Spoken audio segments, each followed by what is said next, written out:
Bismillahirrahmanirrahim. Assalamualaikum warahmatullahi wabarakatuh.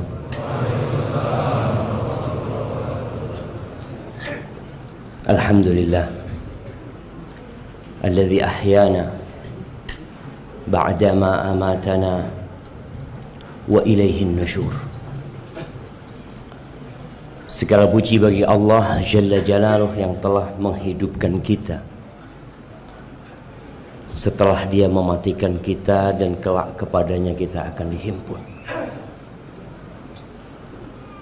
Alhamdulillahilladzi afana fi jasadina wa radda ilaina arwahana.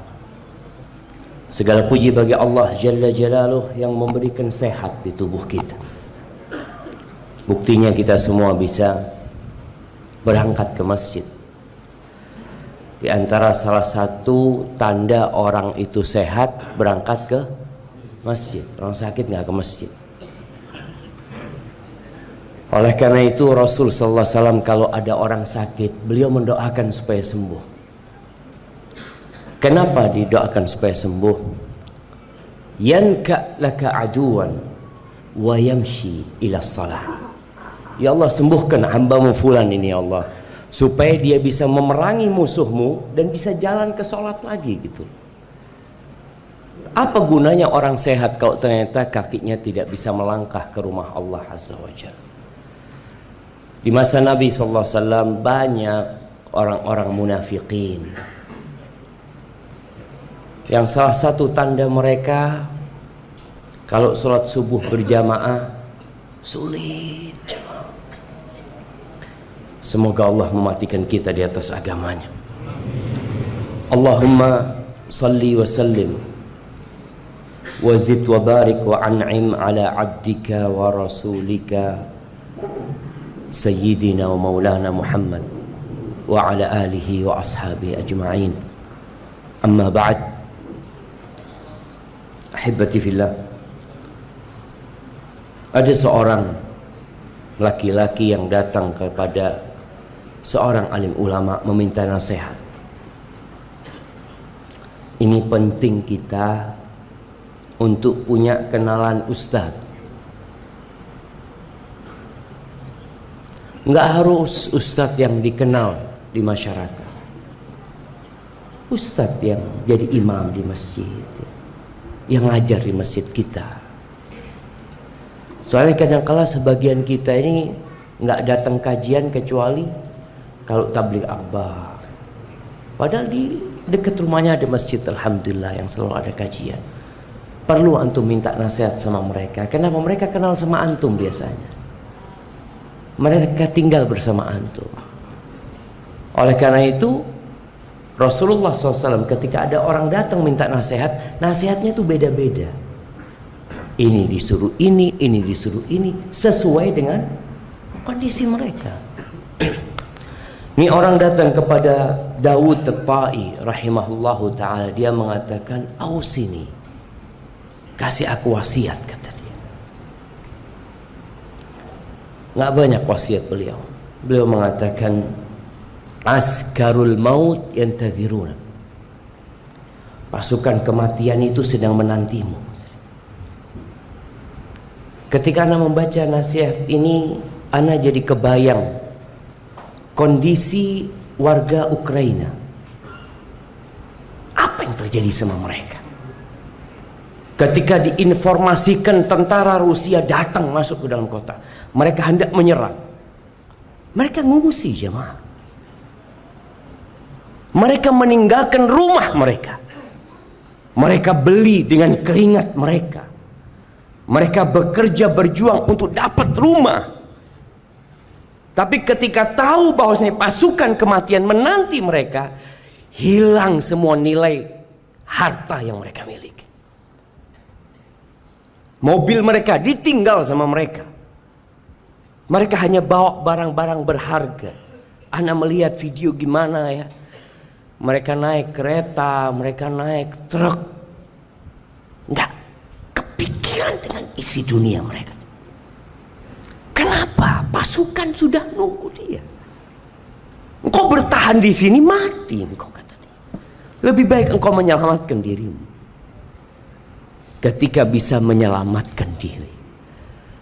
Tapi adakah di antara kita yang dapat menyelamatkan diri dari pasukan kematian? Tak ada, jemaah. Hanya saja kita ini merasa sedang aman. Kita merasa sedang damai. Wallahi, di setiap pintu di kota ini, di setiap jalan di kota ini, mungkin malaikat pencabut nyawa itu berterbangan. Berangkat ke rumahnya fulan, berangkat ke jalan fulan, berangkat ke lapangan fulan. Yantadirun. Ini wasiatnya, ingat pasukan kematian nungguin engkau. Mungkin sebagian orang keluar dari masjid ditunggu sama malaikat di sana.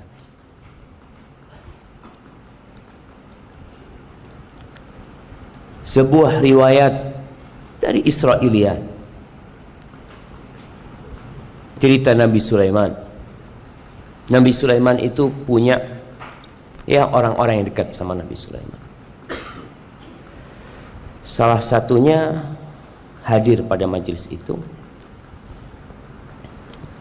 Datang orang masuk, ngobrol sama Nabi Sulaiman.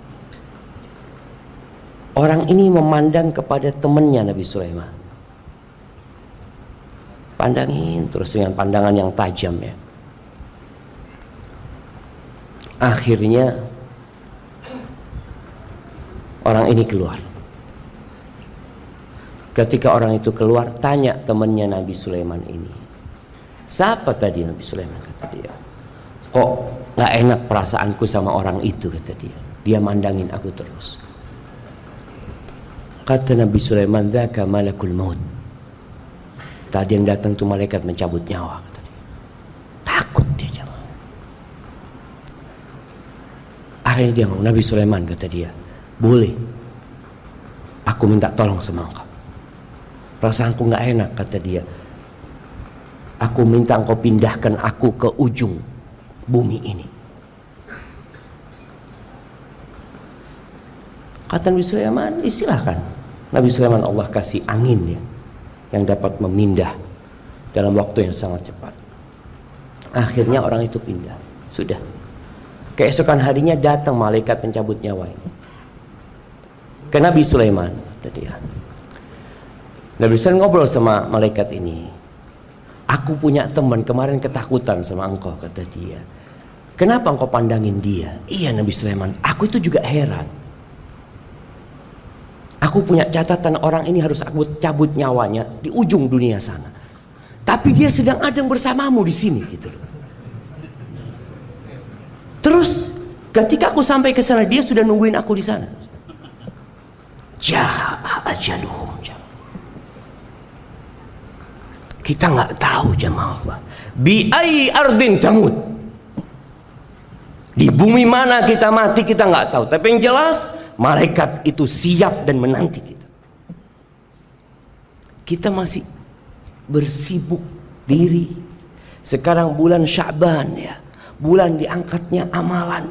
Kita nggak ngapa-ngapain jemaah. Kita seperti yang kemarin. Nggak ada semangat. Wallah, Rasulullah SAW memang ya, beliau pernah mengatakan kepada para sahabatnya ketika ada informasi tentang 3 orang yang datang ke rumah Nabi SAW bertanya tentang ibadah Rasul SAW. Istri Nabi menjelaskan bahwa Nabi SAW itu yaqum wa yanam. Beliau kok di malam hari itu bukan full sholat malam, enggak. Beliau sholat malam dan beliau juga tidur gitu. Yasumu wa yuftir. Kalau siang harinya enggak full puasa terus, Nabi enggak. Nabi kadang kala puasa, kadang kala enggak puasa. Dan Nabi nikah banyak istrinya gitu. Akhirnya kata 3 orang ini, mereka merenungkan, kok kayaknya ibadah Nabi dikit. Istaqaluha, dianggap dikit sama 3 orang ini. Lalu mereka mengatakan, itu kan Nabi SAW, Nabi kan sudah diampuni dosanya yang masa lalu dan akan datang. Kata dia, kita gimana? Akhirnya salah seorang mengatakan, amma ana fa'aqumu wala ana. Yang satu mengatakan, aku akan sholat malam terus, nggak akan tidur. Yang satu mengatakan, amma ana fa'asumu wala uftir. Adapun aku akan puasa sepanjang tahun dan aku tidak akan berbuka. Yang satu mengatakan, aku akan fokus ibadah, aku tidak akan menikah dengan wanita. Bayangan dia menikah, ngurusin istri, kalau sudah punya anak, ngurusin anaknya, anaknya mulai sekolah, ngantar sekolah, aduh ruwet. Mertua minta disambangi, berangkat ke mertua, ya kalau mertuanya satu. Kalau mertuanya kayak Nabi SAW, Nabi banyak kan dalam bayangan mereka. Artinya mereka bayangannya berat gitu loh. Akhirnya mereka, yang satu mengatakan, aku akan meninggalkan pernikahan. Nabi dengar nih, ada pola pikir yang salah, maka beliau naik mimbar menyuruh Bilal. Biasanya kalau selain di waktu sholat, Bilal itu akan menyeru as-salatu jami'ah, orang datang ke Masjid Nabawi. Maka Nabi SAW mengatakan, ma balu aqwamin yaquluna kadza wa kadza. Ada apa nih? Orang-orang berpendapat seperti ini dan seperti itu. Nabi menyebutkan omongan 3 orang itu. Ama wallah inni a'lamakum billahi wa akhsyakum lahu. Riwayat lain mengatakan atqakum lillah. Aku ini orang yang paling kenal sama Allah, yang paling bertakwa kepada Allah, yang paling takut kepada Allah Azza wa Jalla. Aku tidur dan aku sholat, aku berbuka dan aku berpuasa, dan aku menikah dengan wanita-wanita. Faman raghiba an sunnati falaysa minni. Barang siapa yang benci dengan sunnahku bukan dari golonganku. Nah, sekarang nih di bulan Sya'ban ada sunnah Nabi SAW. Ngapain beliau di bulan Sya'ban? Beliau berpuasa di bulan Sya'ban hampir full 1 bulan. Bahkan beberapa riwayat mengatakan Nabi menyambung Sya'ban dengan Ramadan.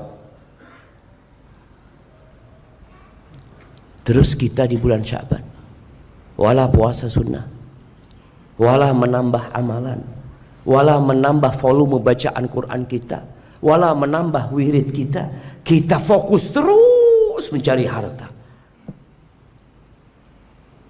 Maka tolonglah yang mengatakan kajian sunnah, yang ingin menghidupkan sunnah, dicari apa sunnah Nabi SAW di bulan Sya'ban. Kadang-kadang kala kita rajin datang kajian, ilmunya banyak, amalnya kurang. Khususnya di soft pertama nih, tanggung jawab nih. Tapi sekarang soft pertama, soft terakhir dengernya sama Ustaz. Dulu kadang-kala yang di soft terakhir dengarnya kurang. Tapi sekarang dengan mic ini semua bisa mendengar, dan semoga kita bisa menghidupkan bulan Sya'ban ini dengan sunnah-sunnah Rasulullah SAW. Ahibati fillah, kembali kepada nasihat Dawud At-Ta'i bahwa pasukan kematian itu menanti kita. Allah Azza wa Jal di surat Ali Imran ayat 185 berfirman, kullu nafsin dha'iqatul maut. Semua yang bernyawa itu akan merasakan kematian. Ingat, mau ada pandemi, mau ada Omikron, mau ada nggak tahu apa lagi nanti yang datang, mau ada bencana alam, mau ada peperangan, mau tidak ada apa-apa, semua akan merasakan kematian. Wa innama tuwaffawna ujurakum yaumal qiyamah. Kalian itu akan disempurnakan pahala buat kalian pada hari kiamat. Kita puasa sunnah bulan Sya'ban, ada orang nggak puasa. Kan sama aja. Kadang-kadang kita ngeliat orang ini nggak puasa, walau sholat di masjid Ustaz. Tapi Ustaz mobilnya ganti lagi, HP-nya baru, rumahnya bagus, anak ini soft pertama terus. Allahu Akbar. Ya, maka Allah sebutkan yang kita amalkan ini bukan untuk dunia. Maka Allah katakan pahala buat kalian. Hadis-hadis Nabi SAW yang menjelaskan bahwa satu langkah diangkat derajatnya kalau ke masjid, dihapuskan dosanya, dikasih pahala. Kapan? Pulang dari masjid antum langsung dapat di rumahnya? Enggak. Nanti hari kiamat. Maka usahakan kelelahan kita itu lillahi ta'ala. Jangan sampai kita lelah ya datang ke masjid ada perasaan ria, perasaan ujub dengan diri kita, nggak dapat apa-apa kita nantinya, la fid dunya wala fil akhir. Lalu Allah mengatakan faman zuhziha 'anil nar wa udkhilal jannata faqad faz. Barang siapa yang dijauhkan dari api neraka dan dimasukkan ke surga, dia tuh orang sukses. Kita kadangkala punya target dalam kehidupan ini terlalu rendah. Semangat, energi, waktu yang dicurahkan. Antum lihat orang kalau lagi main bola 45 menit kali 2. Siapa yang suka main bola? Nah, jamaah siapa yang suka main bola? Anak kasih hadiah. Kirim ke belakang sana. Ada yang suka main bola. Nah, baik, antum berdiri. Anak ingin tanya sama antum sesuatu.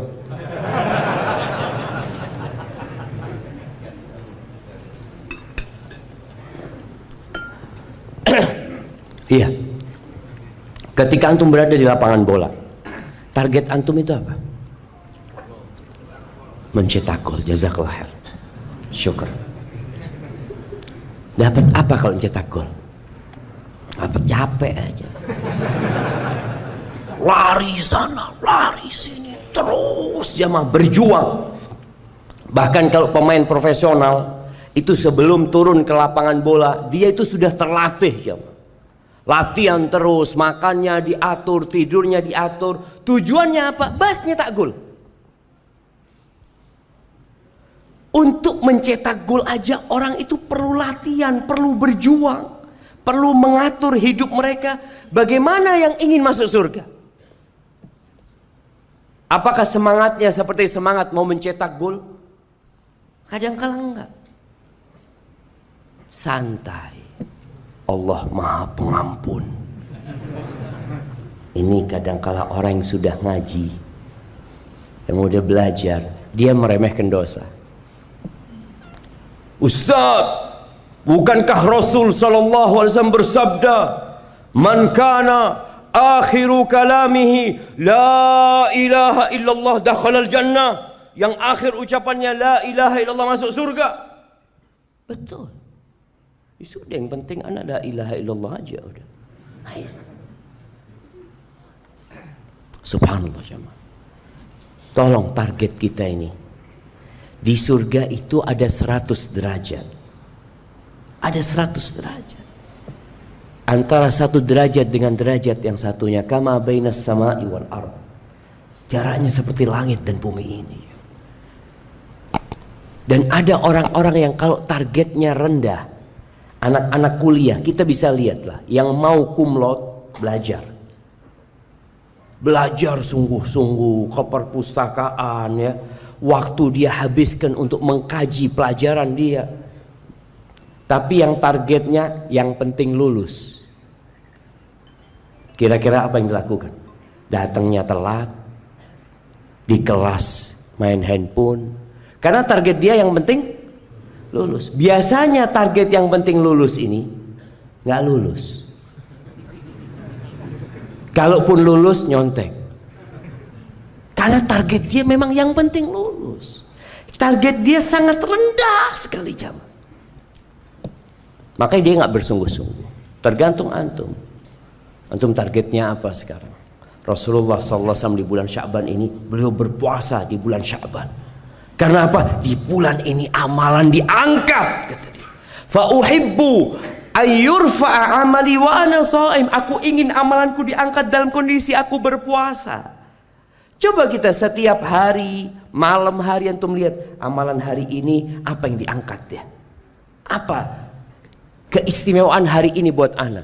Alhamdulillah ana tadi baca la ilaha illallah wahdahu la syarikalah lahul mulku wa lahul hamdu wa huwa ala kulli syai'in qadir 230 kali. Alhamdulillah ya Allah. Ana tadi bersolawat 120 kali. Ana tadi sholat duha ana tadi berapa? Alhamdulillah ana selama hidup sholat duha 2 rakaat. Hari ini ana bisa 8 rakaat. Alhamdulillah. Ada target jemaah. Ada sesuatu yang kita ingin laporkan. Dibawa sama malaikat, fulan berubah di bulan Sya'ban ini. Kenapa? Karena dia ingin dimasukkan ke surga. Dia ingin amalan diangkat, dosanya diampuni. Maka cukup yang berbuat dosa berhenti sudah. Yang terganggu dengan handphonenya, matikan handphonenya. Sebagian kita mungkin bulan Sya'ban ini perlu menaruh power banknya. Ditaruh power bank. Anak pakai handphone sampai habis baterai. Habis selesai. Sebagian kita enggak kan? Habis power bank. Power banknya dicolokin lagi kah? Kan? Dia takut banget sama handphone antum. Seperti itu. Subhanallah hibbati fillah. Wa mal hayatud dunya illa mata'ul ghurur. Kata Allah Azza wa Jal, kesenangan hidup dunia ini hanya menipu. Pada suatu hari di dalam hadis yang diriwayatkan Ibnu Majah dari Al-Bara' bin Azib radhiyallahu anhu, dia mengatakan suatu hari kita duduk bersama Nabi sallallahu alaihi wasallam. Tahu-tahu Nabi melihat ada segerombolan orang yang kumpul. Nabi bertanya, "Ala ma ijtama'a haula?" Mereka kumpul ngapain? Oh, mereka lagi gali kuburan ya Rasulullah. Mereka lagi gali kubur, artinya belum, mungkin jenazahnya belum dibawa ya, mereka masih gali kuburan. Nabi SAW tahu-tahu dengar gali kuburan, beliau bangkit, beliau terburu-buru berangkat menuju kuburan itu. Kemudian di depan kuburan itu beliau bersimpuh. Al-Bara' mengatakan, akhirnya aku menghadap Nabi SAW dari arah yang berlawanan. Aku mau ngelihat Nabi ngapain sih. Fabaka hatta balla thara min dumu'i. Beliau menangis sampai basah, tanah di depan Nabi SAW itu basah. Pernah kita nangis seperti itu jemaah?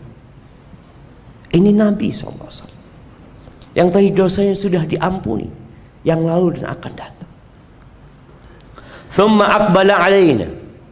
Setelah beliau menghabiskan air matanya, beliau kemudian menghadap kepada kami mengatakan, "Ai ikhwani, limithli hadzal yaum fa'iddu."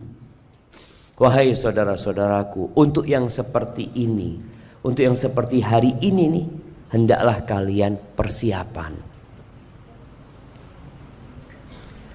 Apa persiapan kita jamaah? Ya, ana sendiri kadangkala kalau baca hadis-hadis seperti ini, ana bertanya kepada diri ana, antum apa persiapannya? Coba kita buka koper kita kalau kita mau perjalanan jauh. Isinya semuanya siap. Ketika kita tahu kita akan lewat tol, kita akan isi e-tol kita, dan kita akan letakkan di tempat yang mudah. Bahkan ada yang e-tolnya kasih apa? Kasih tongkat. Dia ingin kemudahan dalam perjalanan dia.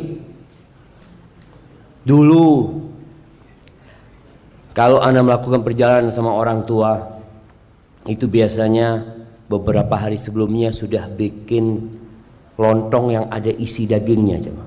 Apa namanya? Arem-arem. Arem-arem disiapin ya.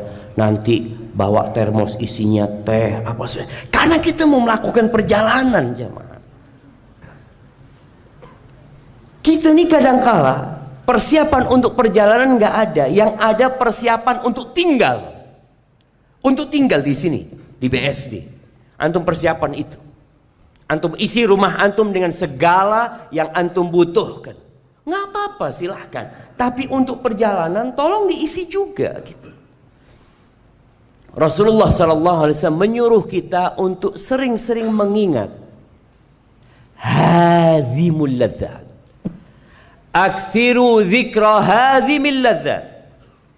Kalian perbanyak mengingat pemutus kelezatan. Ya'nil maut. Kematian ini. Sehingga orang kalau ingat dia akan persiapan. Tapi kalau tidak ingat, ya udah. Biasanya kalau pulang dari kajian, semangat. Nanti kumpul sama istri, kumpul sama anak, ngelihat isi dompetnya. Mulai yang didengarkan di kajian, lupa sedikit-sedikit. Wajar, gak masalah.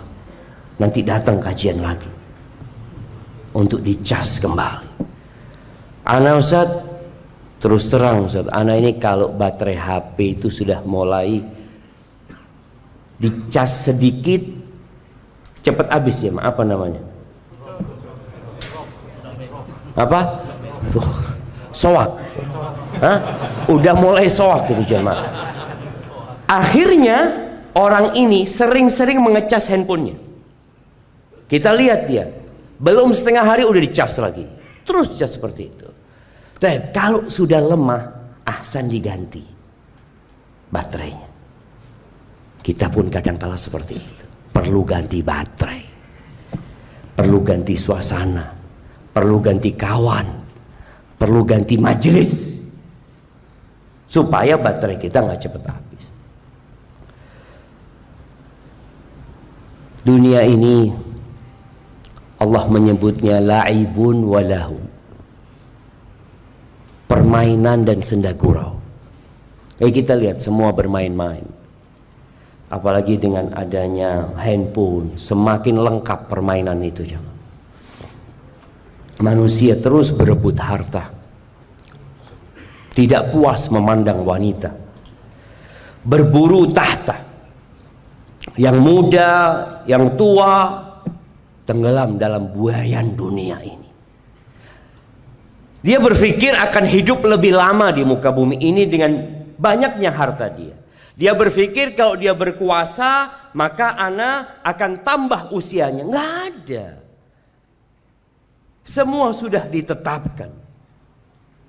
Dan kematian ini tidak kenal orang kaya, orang miskin. Nggak kenal orang tua, anak muda. Allah Azza wa Jalla mengatakan فَإِذَا جَاءَ أَجَلُهُمْ لَا يَسْتَأْخِرُونَ سَاعَةً وَلَا يَسْتَقْدِمُونَ.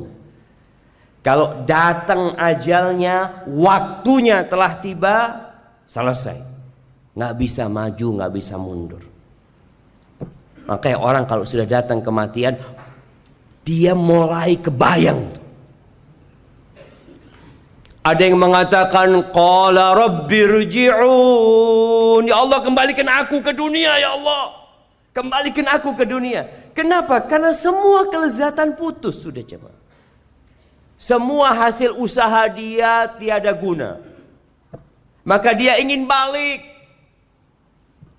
Ketika Allah menganjurkan kita untuk bersedekah, wa anfiqu mimma razaqnakum min qabli ayyatiya ahadakumul maut. Kalian sedekah sebelum datang kematian. Loh, kapan datangnya kematian? Nggak tahu. Berarti sedekahnya kapan? Ya sekarang. Kalau engkau pagi jangan nunggu sore, bisa jadi kematian datang waktu duha. Kalau engkau sedang waktu duha, nantilah aku mau sedekah. Sekarang sedekahnya. Karena belum tentu kita sampai ke waktu maghrib. Ketika datang kematian, orang ini mengatakan, laula akhartani ila ajalin qarib. Ya Allah, kalau engkau undur umurku, waktuku sedikit, 5 menit umpamanya. Dia minta. Karena dalam waktu 5 menit itu dia bisa ngomong banyak. Dia bisa mengatakan, ya rumahku yang di sana itu wakaf buat masjid ukhuwah. Tapi sudah mati bisa ngomong kayak gitu? Nggak bisa. Mobil anak kayaknya buat operasional masjid, udah mati. Anakmu mau? Nggak ada. Anak ini cinta sama orang tuanya, tapi kalau urusan harta berantem sama kakaknya kadang-kadang. Itu yang terjadi. Coba kita renungkan jamaah.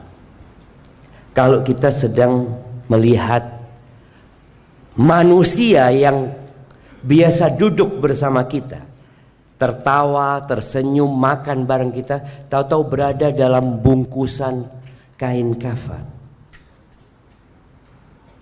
Kalau itu kawan antum, antum akan buka, antum akan lihat dia.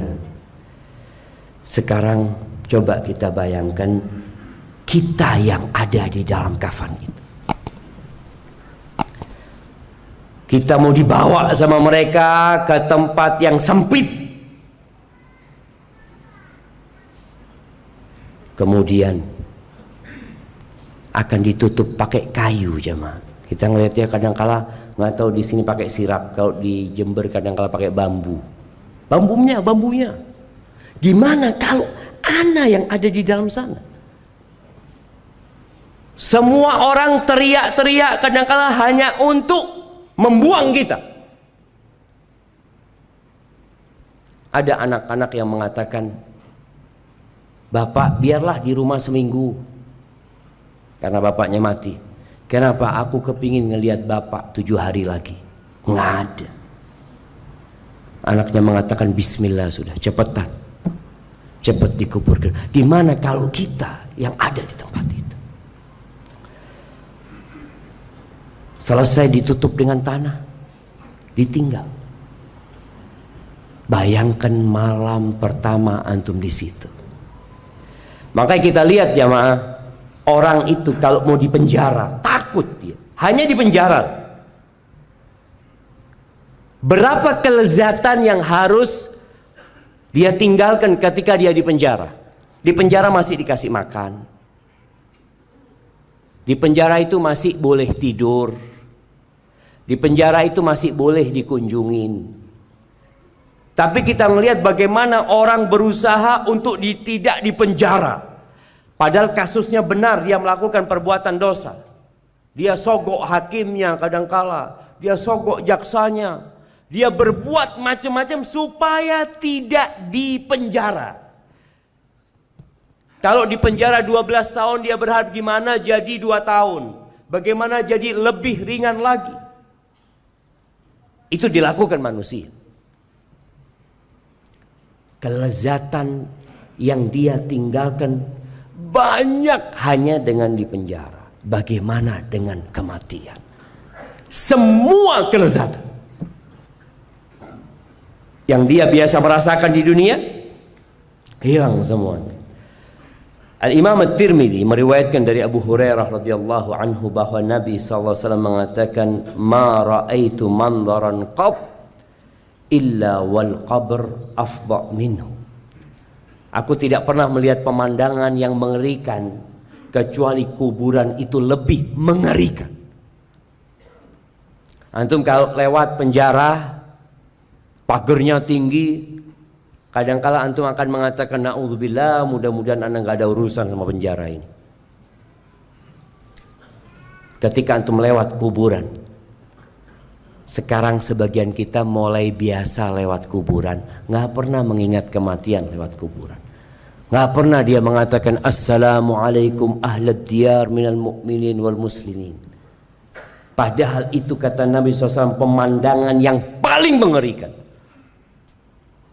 Bagaimana Utsman bin Affan ketika dia berdiri di depan kuburan, lalu dia menangis sampai membasahi jenggotnya. Ada yang mengatakan kepadanya, "Tadhkurul jannah wan nar wa la tabki." Utsman, engkau itu ingat surga, ingat neraka, engkau enggak nangis. Wa tabki min hadha, dan engkau menangis gara-gara melihat kuburan ini. Apa kata Utsman? Qal inna Rasulullah sallallahu alaihi wasallam qal Innal qabra awwalu manazilil akhirah. Sesungguhnya kuburan itu adalah tempat persinggahan pertama menuju akhirat. Kalau bicara surga neraka, ini loh tempat pertamanya. Ini pintu masuknya. Jadi kadangkala yang terdekat sama kita surga apa neraka? Ya kuburan. Kuburan ini yang paling dekat. Fa in naja minhu ahadun fama ba'dahu aisar minhu. Kalau selamat dari sini, yang sesudahnya akan lebih mudah. Wa in lam yanju minhu fama ba'dahu asyaddu minhu. Tapi kalau nggak selamat di tempat ini, ya sudah, yang setelahnya akan lebih dahsyat lagi buat dia.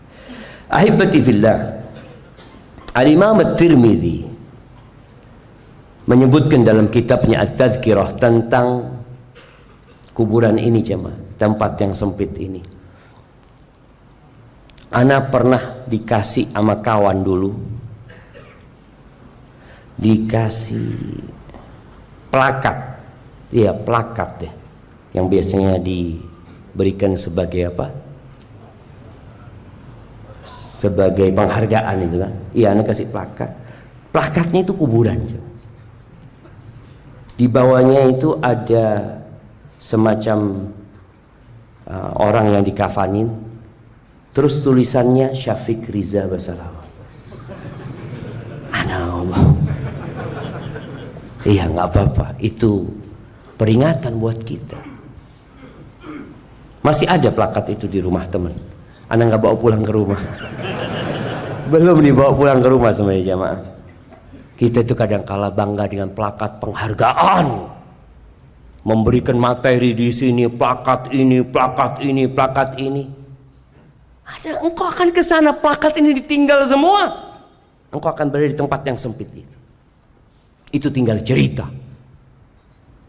Al-Imam Qurtubi mengatakan, bagaimana kuburan ini mengajak ngomong kepada manusia. Dia mengatakan, ana baitul wihdah. Aku rumah sendirian. Ana baitul ghurbah, aku rumah kesepian. Engkau di sini akan sendirian. Engkau akan kesepian. Ana baitut turab, aku ini tanah semuanya. Tanah. Nggak ada yang namanya keramik, wala namanya granit, wala apa, full tanah aku itu. Wa ana baitud dud, dan di tempatku banyak cacing. Ya ibna Adam ma gharraka bi. Wahai anak Adam, apa yang menyebabkan kau tertipu daya dengan aku? Semua sudah tahu akan ke rumah ini. Semua tahu. Siapa sekarang yang tidak tahu kalau dia akan berakhir ke rumah yang sempit itu? Tapi kita lupa. Maka dikatakan, apa yang membuat kau tertipu daya dengan aku?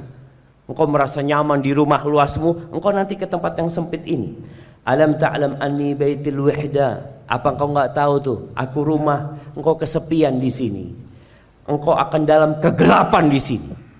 Kita ketika padam listrik Jakarta beberapa tahun yang lalu ya, sempat padam listrik itu ribu jamaah. Ya sekarang lah kita di rumah.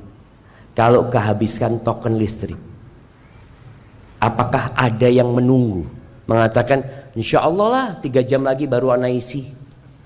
Nggak ada. Dia akan isi. Tapi ketika di kuburan nggak bisa antum ngisi lagi. Antum akan berada di kegelapan yang begitu kelamnya. Wahai ya ibna Adam, alaysa qad hadzartani wa hadzart alaysa qad hadzartani wa hadzarta dhulmati wa natni wa dudi. Bukankah engkau sudah dikasih peringatan kalau aku tempat yang busuk, tempat yang tidak nyaman? Apa yang engkau persiapkan buat aku? Tidak ada satupun manusia di muka bumi ini melainkan akan dijepit dengan kuburan. Kadangkala ada orang kuburannya besar. Kita ngelihat kuburannya non muslim kadangkala, oh besar banget jemaah. Sampai anak-anak tanya, Abah, ada berapa orang yang dikubur di situ? 1, anak ngomong. Oh besar banget. Ya, tapi sejatinya dia akan terjepit di sana. Kata Nabi SAW, inna lil qabri dartah Kuburan itu semuanya punya tekanan, akan menekan. Lau kana ahadun najian minha naja Sa'ad bin Mu'adz. Kalau ada umatku yang selamat dari tekanan kubur itu, pasti Sa'ad bin Mu'adz selamat. Sa'ad bin Mu'adz, jemaah, itu sahabat Nabi radhiyallahu taala anhu yang ketika meninggal dunia arsy Allah itu bergetar dengan matinya Sa'ad. Tapi dia nggak selamat dari tekanan kuburan. Bagaimana dengan kita? Kemudian di hadis Anas bin Malik radhiyallahu anhu bahwa Nabi SAW mengatakan, "Lau aflata ahadun min dhammatil qabri la najah hadha sabi." Kalau ada orang yang selamat dari tekanan kuburan, nih balita ini pasti selamat. Tapi itu sesuatu yang harus dirasakan oleh semuanya. Dan kemudian apa yang terjadi? Ada satu fitnah terakhir yang harus kita lewati, yaitu fitnahnya Munkar dan Nakir.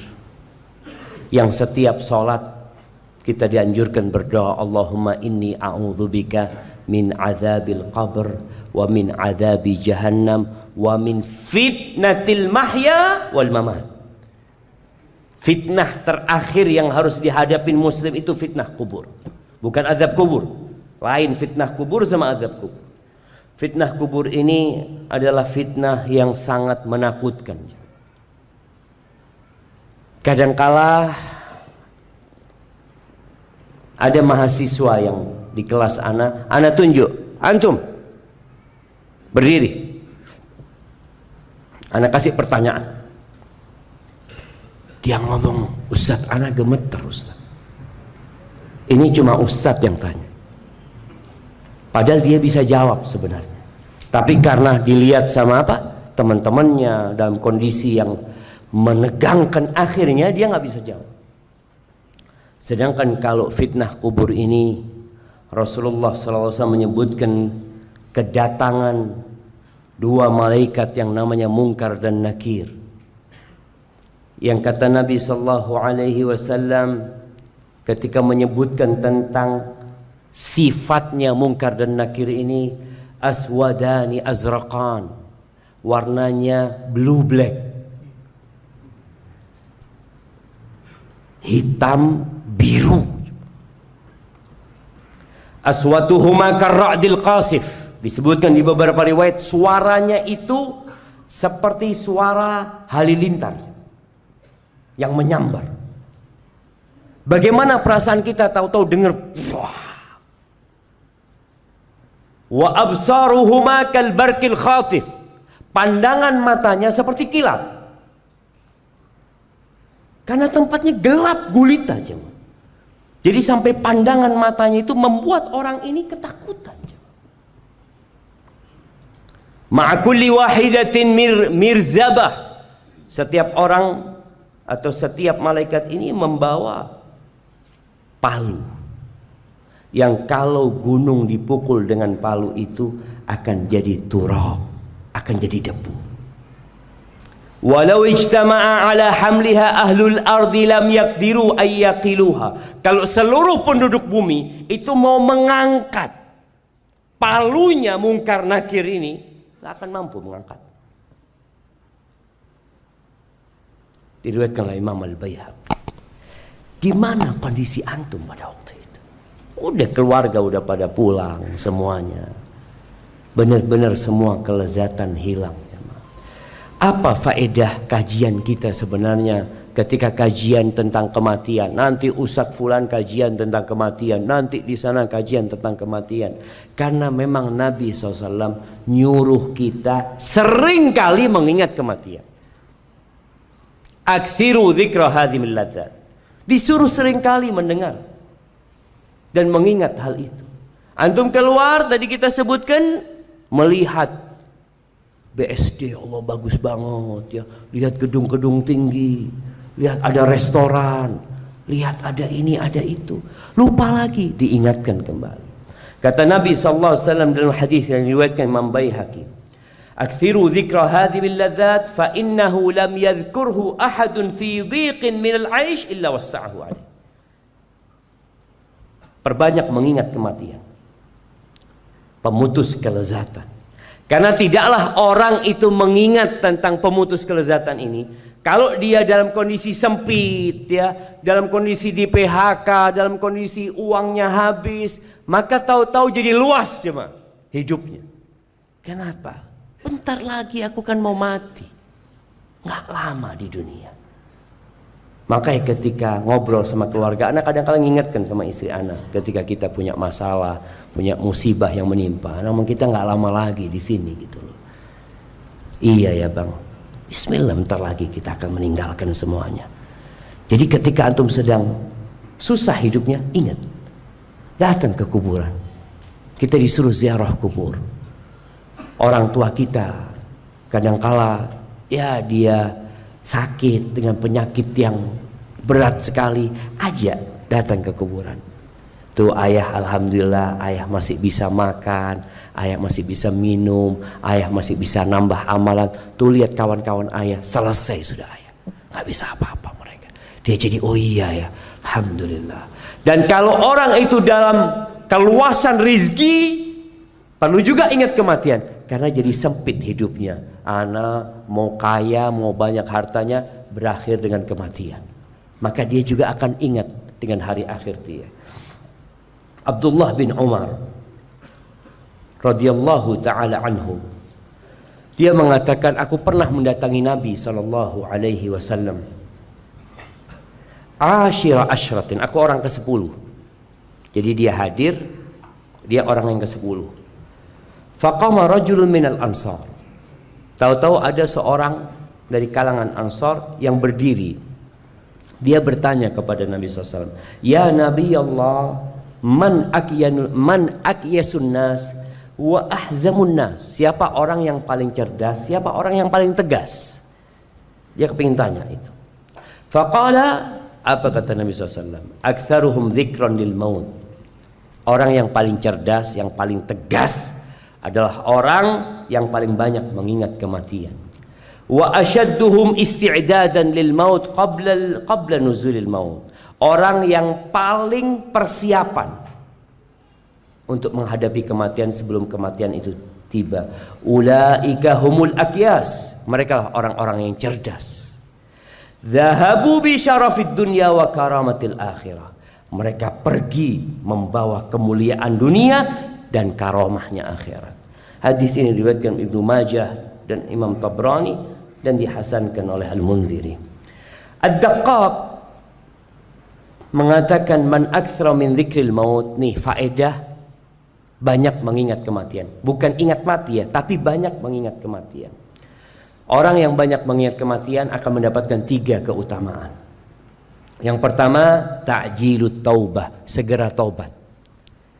Nggak ada orang mau mengatakan nanti insya Allah Ustaz, saya ini masih umur 25 tahun, bapak saya itu meninggal umur 73. Ya kalau saya sampai umur 70 kan masih lama waktu saya, Pak Ustaz. Orang kan kadang-kadang berpikir seperti itu, jamaah. Tapi orang kalau ingat kematian, bisa jadi anak mati nanti zuhur, maka dia akan mensegerakan taubat. Berapa banyak orang yang nanti Ramadan nggak ketemu lagi sama kita, jamaah. Tahun kemarin masih sholat tarawih sama kita, tahun ini udah nggak ada. Maka orang itu akan segera bertobat. Yang kedua, wa qana'atul qalb. Dia akan qanaah hatinya. Dapat rezeki banyak, alhamdulillah. Dapat sedikit, alhamdulillah. Sakit, alhamdulillah. Sehat, alhamdulillah. Hatinya nerima semua dengan kondisi yang ada. Yang ketiga, wa nasyatul ibadah. Semangat beribadah, segera bertobat, hatinya menerima, ibadahnya bertambah. Nggak sama dengan yang kemarin. Tadi kalau kemarin sholat duhanya 2 rakaat, setelah dia mengingat kematian jadi 4 rakaat. Kemarin nggak baca Quran, ingat kematian, dia jadi baca Al-Quran. Wa man nasiyal maut, yang lupa dengan kematian akan dikasih hukuman dengan 3 perkara. Bukan di penjara dia. Hukumannya berkaitan dengan hati kita. Yang pertama, taswifut taubah. Dia akan menunda-nunda tobat. Berbuat dosa tadi malam, dia pagi nggak tobat. Dia masih berpikir nanti malam aku akan berbuat dosa lagi. Nanti malam aku berbuat dosa lagi. Insya Allah ana mau berangkat umroh Ramadan. Nantilah ana tobatnya di Mekah. Ya, itu orang kalau lupa dengan kematian seperti itu jadinya. Nanti saya akan haji. Kan haji mabrur itu seperti bayi yang baru lahir, Ustaz. Insya Allah saya berangkat haji nanti. Tahu-tahu belum haji mati duluan. Wa tarkir ridha bil kafaf. Orang ini kalau nggak ingat sama mati, tamak, rakus. Antum lihat orang-orang yang rakus dengan harta, dengan tahta, dengan kekuasaan, karena lupa dengan kematian. Orangnya jadi rakus. Makan itu halal haram dia makan. Rakus orangnya jangan. Karena dia lupa dengan kematian. Dan yang ketiga, wattakasul fil ibadah. Males ibadah. Santai dia ibadah, bahkan kadangkala sholatnya pun mulai telat-telat. Na'udzubillah min dzalik.